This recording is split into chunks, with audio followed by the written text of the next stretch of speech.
I'm Julie Zenner along with Dennis Anderson, and here's what's coming up on Almanac North. Well, with the election just days away, the race for Minnesota's Secretary of State is heating up. Candidates running for the office are here tonight. 1 year ago this week, a skydiving formation jump went terribly wrong as two planes carrying the skydivers collided. With skill and luck, everyone survived, and we'll relive that story tonight. And we'll have the latest business news and a news file story from 25 years ago. So don't go away. Almanac North is next.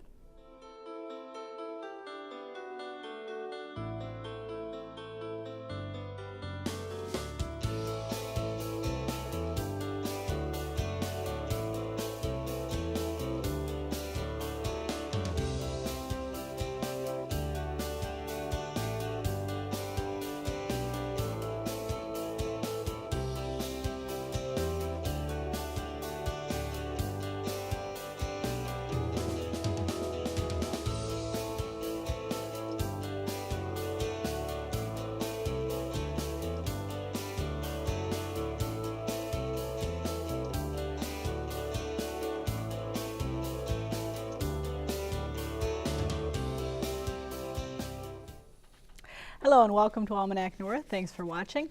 Happy Halloween, Denny. The trick-and-treaters are out tonight. I saw a whole bunch of hobgoblins as I was coming to work this evening. Yeah. Must be trick-or-treating around the neighborhood. Lots of folks up at the UMD campus I think so, trick-or-treating. yeah. No tricks here, though, but we do have the candidates That tonight. we do. All right. Thank you very much, Julie. Happy Halloween. Well, for most of the campaign, the race for Minnesota's next Secretary of State has been relatively quiet. But that's changed in the last few days as rhetoric heats up prior to Election Day. Now, we invited all three major party candidates to the studio tonight, and two are here.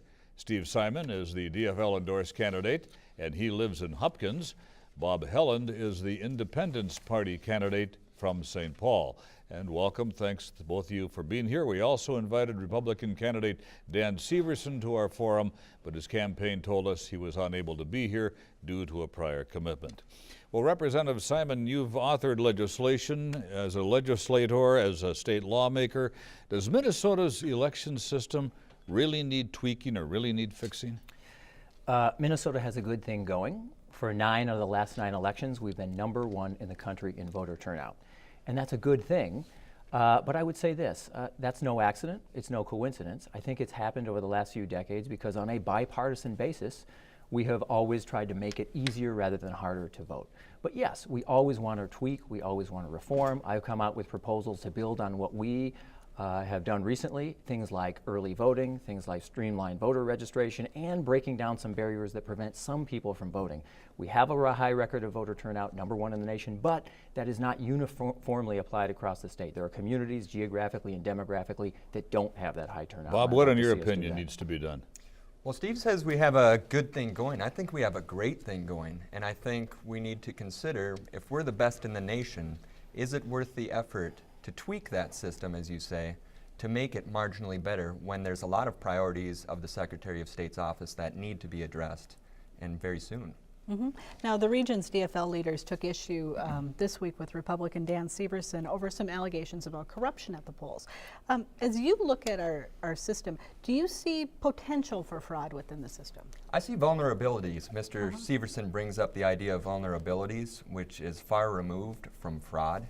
It's an avenue for it, but that hasn't been evidenced, and we don't need to treat something that we don't have evidence that this is a problem. And again, there's a lot of different functions that really need to be looked at beyond elections, but I think we have a great thing going.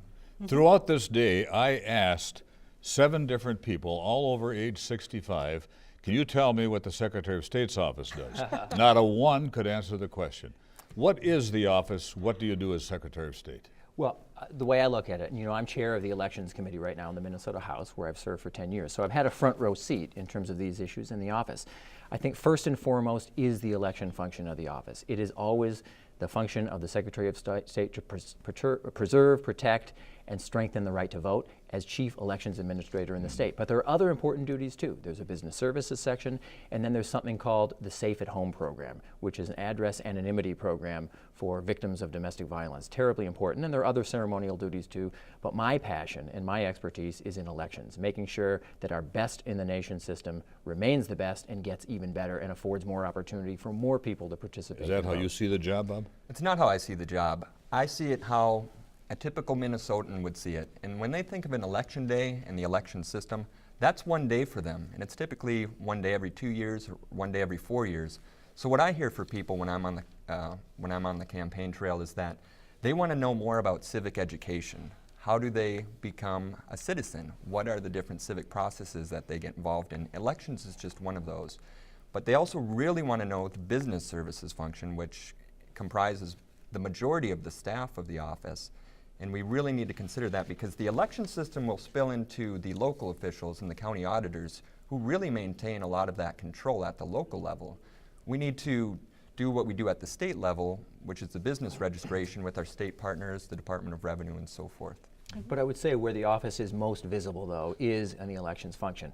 We've had high-profile recounts in recent years, obviously the Frank and Coleman recount, Dayton-Emmer recount, and that's where people start to realize, you know, this position really matters. It can be a real hinge for the history of Minnesota, who wins and loses those high-profile elections, and that means having an honest broker, someone who has the trust and confidence of people across the political aisle in running that system, and particularly the recounts. I think I've earned that over 10 years in the legislature and as chair of the Elections Committee.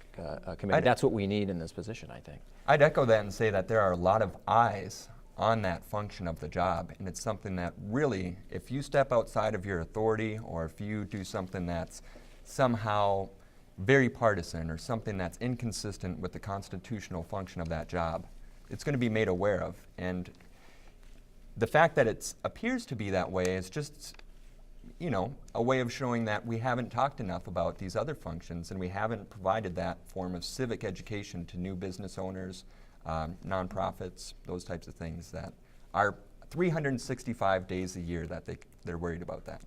And we're going to get into those business functions in just a little bit, but I want to kind of circle back to something you said, because I think that it might seem strange to some people that the Secretary of State candidates actually represent parties, when it might seem more fair or more honest if it was a totally nonpartisan position. What do you guys think about that? And should there be concern in those situations where there's a razor-thin margin?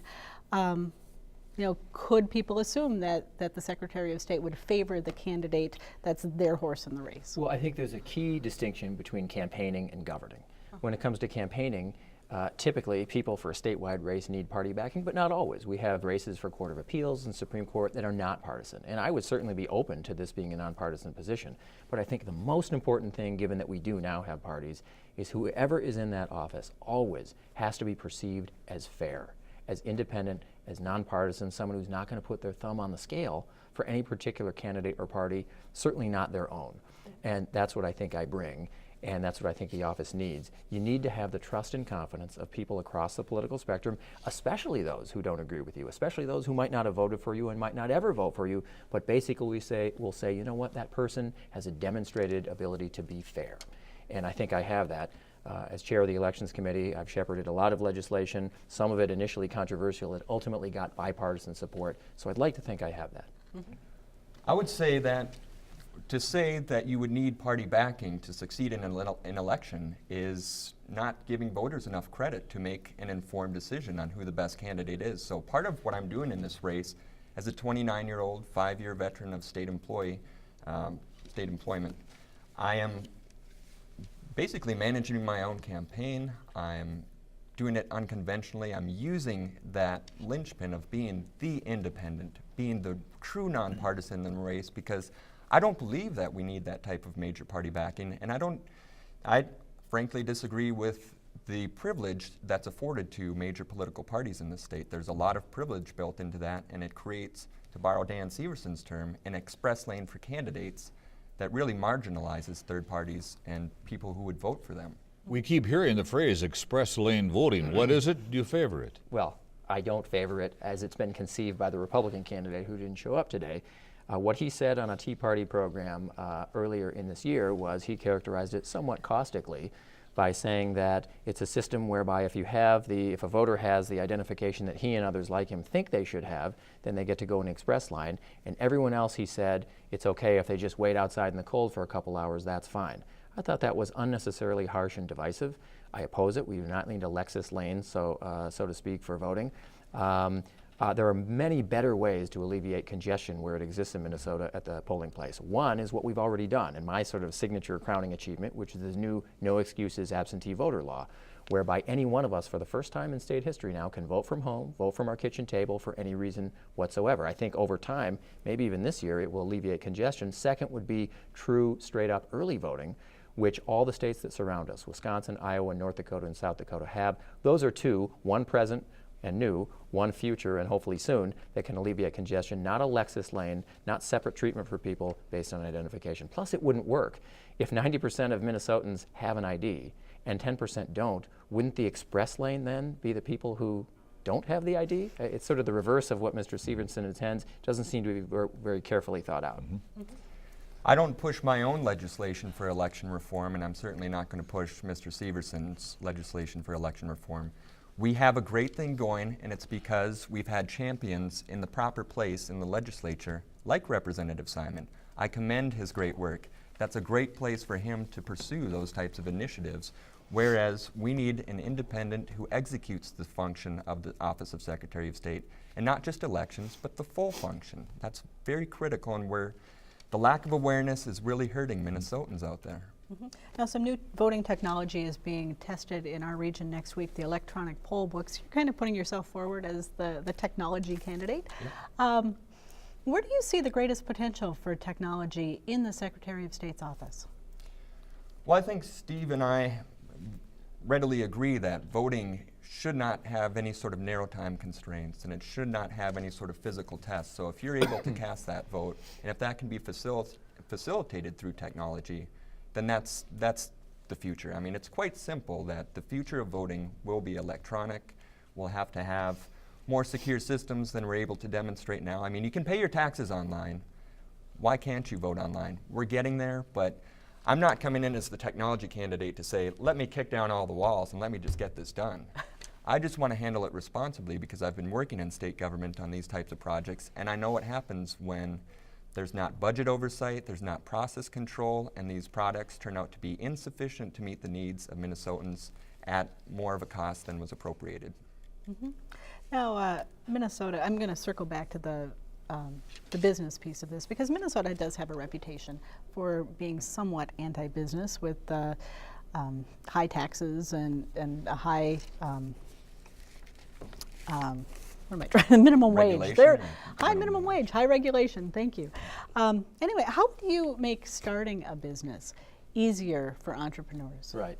Well, first of all, I think that is sort of a bum rap in terms of Minnesota. We have the most Fortune 500 companies per capita of any state.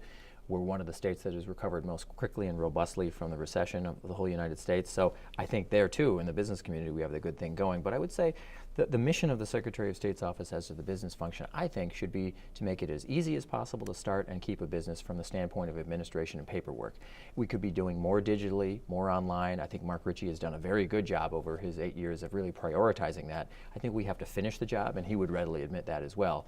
So I think that's one thing. And I've already said that if I'm Secretary of State, I plan right away to convene a group of business leaders and counselors and advisors to businesses to talk about how we can streamline the process. People should be spending more time in their businesses doing that business, serving their clients and customers, and less time on paperwork and registration. And we can do that. We have that within our grasp in terms of the technology, and I'm excited about that prospect. Mm-hmm.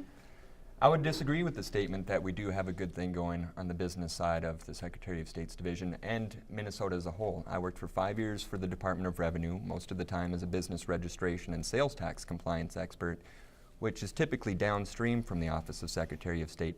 And there are gaps in our state agencies. There's not coordination and communication from one agency to the next to make sure that there's a proper handoff so people understand where they go. So I've spoken with tens of thousands of businesses, and it was clear to me that this is not a good thing that we have going. We desperately need improvement, and the way we do that is better training, better technology, and better relationships with our state partners, local and federal too. Time and again, I hear people saying when Jesse Ventura became governor, he got the young people to the polls. That's why he won. That's why he spent time in office. How do we get young people to return to the polls again? I am doing my very best. I am looking at you. You are my peers. I'm 29 years old and I would be the youngest elected statewide executive in the nation. If that's not reaching people here on campus at UMD and around the state, if that's not reaching people who have seen a two-party system, you know, really put its roots in and stay firmly in the state, you know, the Independence Party is doing very well this year, but they're not getting the attention of the media and we're not getting an equal shake, and we need to have more options on the ballot and we need to have more diversity of candidates. Steve, younger voters, how do you get them? Two things. One is the use of technology, and second is the growing realization that with so many things, voting is not a one-shot deal anymore. It's just not a single Tuesday in November for 13 hours from 7 a.m. to 8 p.m. anymore. And the new no excuses absentee voting law, which I worked on for 7 years, is a way to really harness the power of students. You can vote from your dorm room now, even if you're in town on election day. You can vote from your class, I suppose. You can vote from your place of employment. It doesn't matter anymore. And that's a way of telling not just students, but maybe particularly students, look, you're busy, you got a lot going on, and you have other things to worry about. Vote when it's convenient for you, as long as it's within 46 days of the election. I think that's going to be a game changer. It's one of the reasons I'm so proud about it. And I think it's getting going this year. There's a lot of buzz about it, particularly among young people. And I think as we get 1, 2, 3 cycles down the road, it's going to become a mainstay, and it's going to really empower young voters year in and year out. I'm proud of that. But along with that type of availability for early voting 46 days before an election, we need to make sure that candidates are getting appropriate representation. And we've seen that speech stifled in the debates this year with the Independence Party candidates. Hannah Nicollet, she wasn't on TPT tonight, and that was a disservice to our party, a major party in the state. What can we do about it?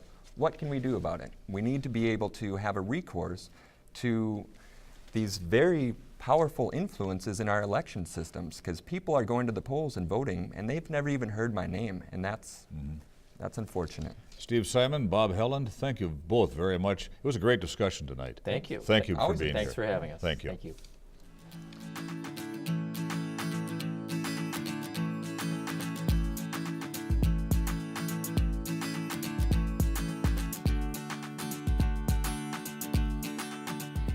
Now, let's dig into our news file archive for a look at what was making news 25 years ago this week.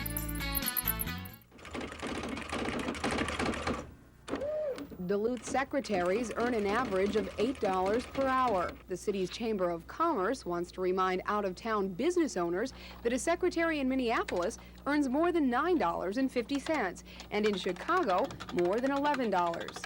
And renting an office in Duluth is cheaper. 5,000 square feet of office space costs between $19,000 and $60,000 less here than in Minneapolis. And the cost of living in Duluth is cheaper too. On average, the cost of housing is about half that of Minneapolis.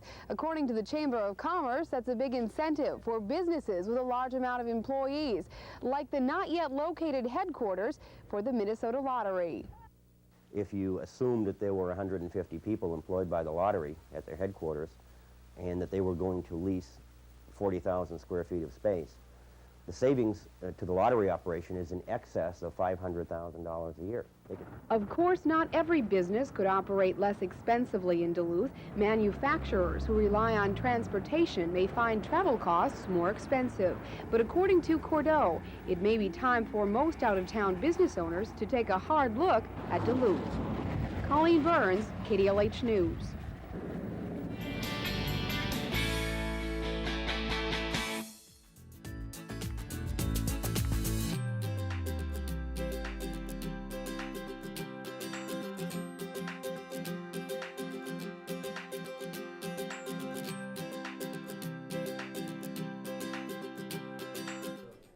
Well, 1 year ago this weekend, America was talking about an event that occurred in the skies over Superior. 9 skydivers and 2 pilots survived a terrifying mid-air collision just as they were preparing for a formation jump. The collision destroyed one aircraft and damaged the other, yet all involved made it to the ground safely. This week, 2 of the skydivers told their story on WDSE's Speak Your Mind program, and tonight we relive the harrowing event through their own words with video captured by the jumpers. It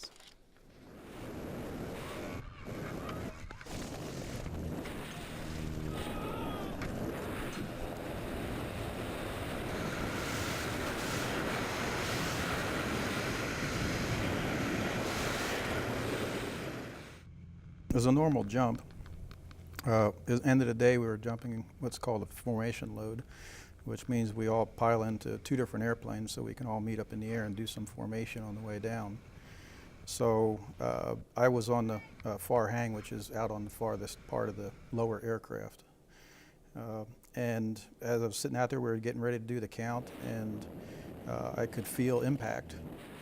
And I knew that there was something going on, and I knew exactly what it was.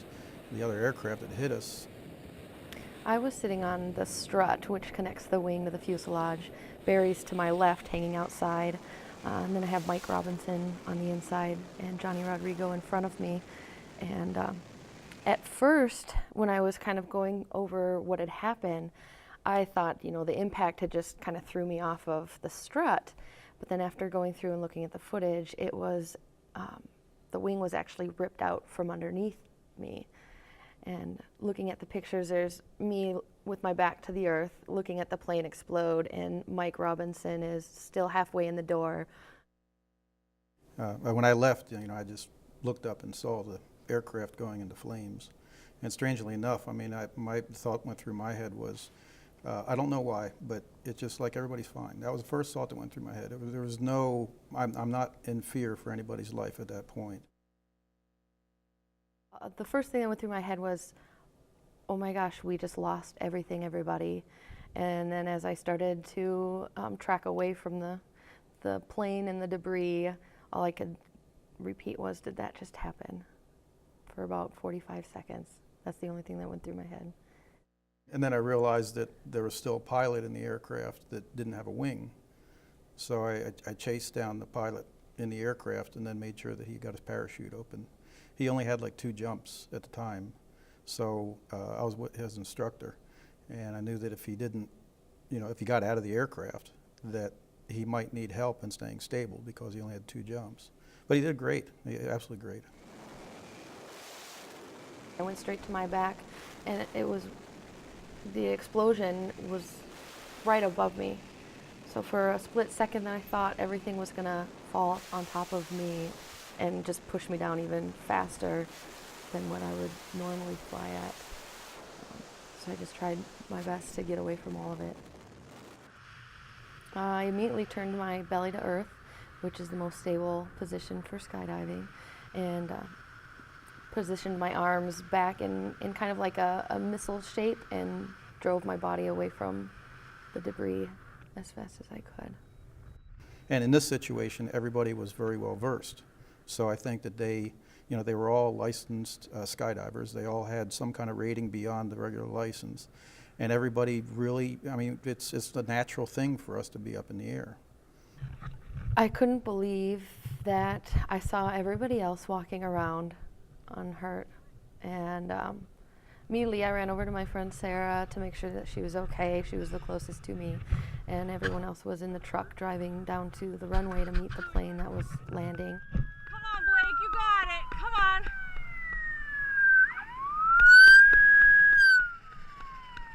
Oh my God.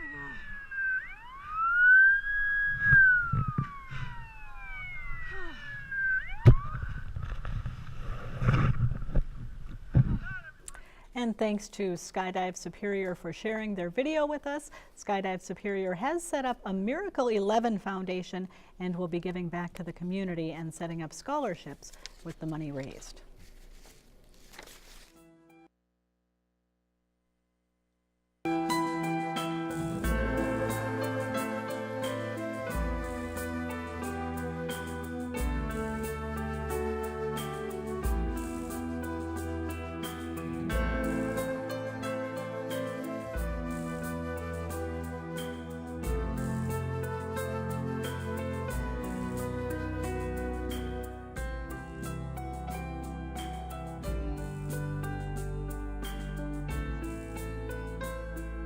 It's time now for the week's business news from Business North. Duluth-based Iconics Corporation has announced plans to invest $4.3 million in an expansion that will allow it to hire 20 more employees.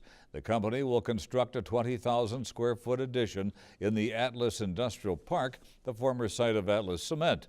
The Minnesota Department of Employment and Economic Development has awarded Iconics $500,000 to assist with the project.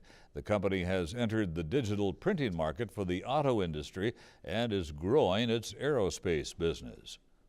The Lake County Board has made $500,000 in gap funding available to ensure the Lake Connections fiber optic project continues to move forward. Work was slowed by severe weather last winter and later by disagreements about attaching the cable to existing utility poles.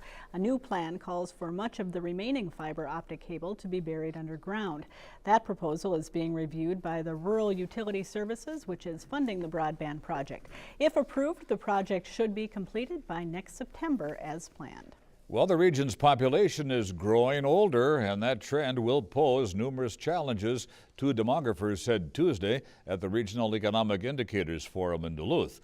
Deaths already are exceeding births in the 7 counties of northwestern Wisconsin, according to a UW-Madison researcher. And an official with the Minnesota Demographic Center said the state will experience an unprecedented increase in the 65 and older age group between now and 2030. Migration into Minnesota, however, should prevent the state's population from dropping. For more on these and other business stories, visit businessnorth.com. If you have something to say about tonight's show, call now, dial 218-788-2849 to leave a message or send an email to almanacnorth@wdse.org. You can also visit the WDSE website for updates on your favorite PBS shows, program schedules, and news and events at the station. And Denny, I hope that all of the little ghosts and goblins out there had a beautiful evening tonight. I'm going trick-or-treating when I get home. I like chocolate, folks. I like chocolate. Yeah, I hope you save some for him. He eats All a right. lot. For Denny and the crew here at WDSE, I'm Julie Zenner. Have a great Halloween, and we'll see you next week. I was working in the lab late one night when my eyes beheld an eerie sight. For my monster from his slab began to rise, and suddenly, to my surprise, He did the mash. he did the monster mash. The monster mash. It was a graveyard smash. He did the mash. It caught on in a flash. He did the mash. He did the monster mash. From my laboratory in the castle east to the master bedroom where the vampires feast. The ghouls all came from